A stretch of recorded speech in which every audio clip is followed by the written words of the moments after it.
Hello out there once again, YouTubers. We are back with part 3 of us watching Thomas and his friends get along. That's right! All right. Is every pony ready once again? Oh, yes we are. Yeah, let's do it. All right then. Our next episode is... Thomas the Tank Engine was The Runaway. Workmen had tried to make it better, but Look at no poor result. Thomas. Edward must take you to the works, said Sir Topham Hatt. Oh, he looks so sickly. Thomas felt very miserable. I don't blame him. I'd feel the same way. Hatt spoke to Duck. I want you to help Percy and Toby while Thomas is away. Ooh, goody. Duck was delighted. Duck gets to help out again.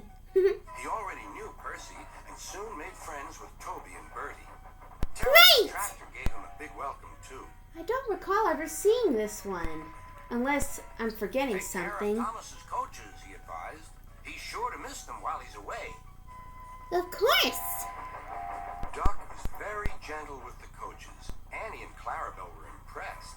Such nice manners, they told each other. It really is a pleasure to go out with him. Yeah. Duck is wonderful.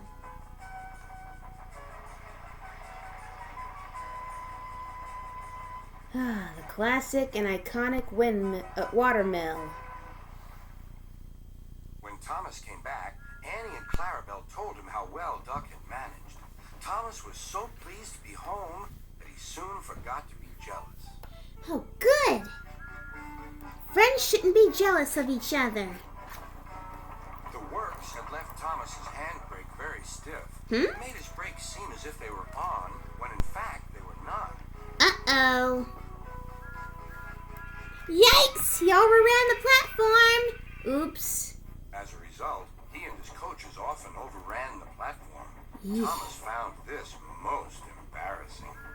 Yeah, I know how that feels, Tommy boy. Gradually, his driver and fireman learned to be extra careful. But one day, Thomas's fireman was ill, and a relief man took his Eee! place. Just like James's driver. He's as white as a ghost. The fireman had fastened the coupling and joined the driver and station master on the platform to wait for Henry's passengers. The fireman had forgotten all about Thomas's handbrake. Uh-oh. Oh, I already know where this Thomas is going to simmered go. happily. Not long now, he thought, as he saw Henry slowly approaching. Oh, boy. But Thomas's brakes were not on. And suddenly, he felt his wheels Ah! begin to move. He's moving on He his tried to own. stop, but he couldn't, without his driver and fireman. He tried to whistle a warning, but he couldn't do that either. The Oh, conductor, driver, fireman, and passengers were all stranded on the platform. Thomas is a runaway. Stop! Stop! Shrieked Annie and Clarabelle. But Thomas, with plenty of He steam, can't kept on stop. running. The alarm He's got went no one to down. drive him. No one to brake him. Stop the runaway! There, ready for action, was Harold the Yes! Harold to the rescue. The inspector had made a plan, and together they took off into the sky. Yeah, go Harold.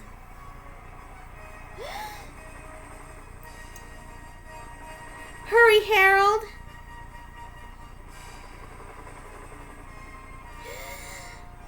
Oh. At last, Thomas was tiring. I need to stop! I need to stop! He You will panted stop, wearily. Thomas. Don't worry. As they neared the next station, Thomas saw Harold land. Ooh.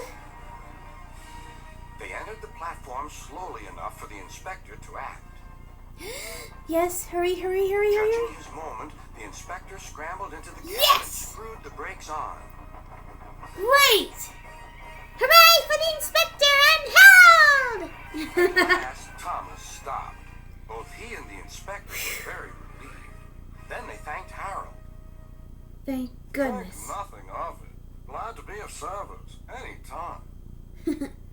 Yeah. Thomas, remarked the inspector, we must never let this happen again. Oh, don't worry. Wearily, Thomas agreed with him.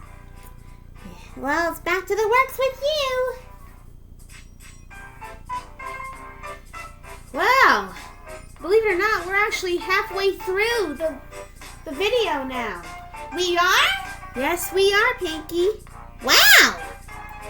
Feels like we've only just begun. I know. We've already done 5 episodes, and now we're on to the next 5.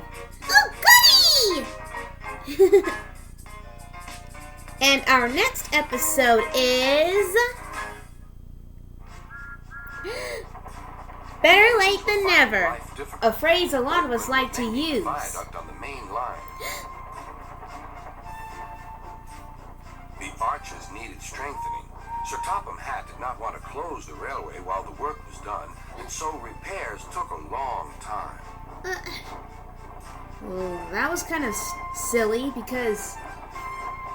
But he doesn't want his railway to go bankrupt, does he? Well, of course not. Or let people down.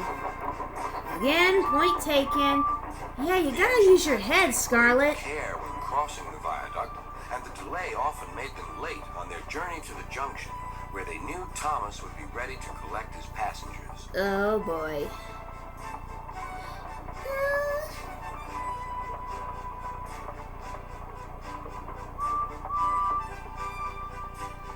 Oh boy. Those viaducts, though.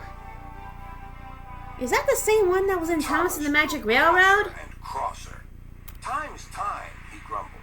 Why should I keep my passengers waiting while Henry and James dawdle about all day on viaducts?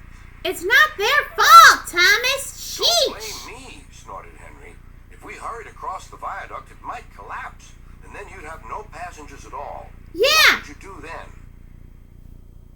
Run my train on time, for one thing, retorted Thomas! He hurried away before Henry could answer.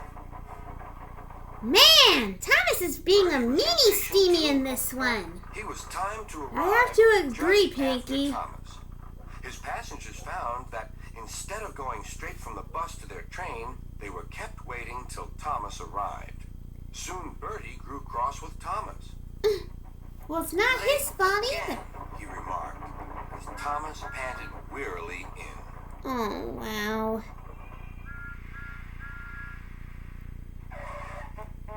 We may be friends, but I thought you could go fast, Thomas. It's time we had another race. I reckon I could. I don't beat think you that's a now." good idea. Thomas let off steam loudly. Rubbish! He hissed fiercely. It's those main line engines. They dither about on the viaduct, and they blame Sir Topham Hatt's workmen. It's just an excuse for laziness, if you ask me.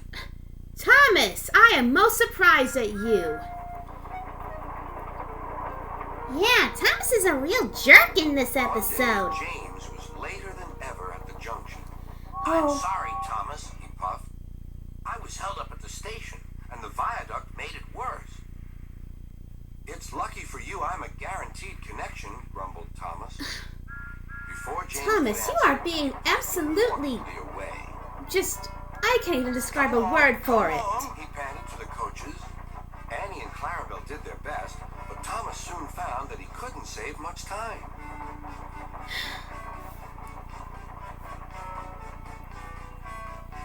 Suddenly, Thomas saw Bertie ahead. His radiator was steaming. Uh-oh. What's the matter? Asked Thomas. You should be at the station by now. You're late.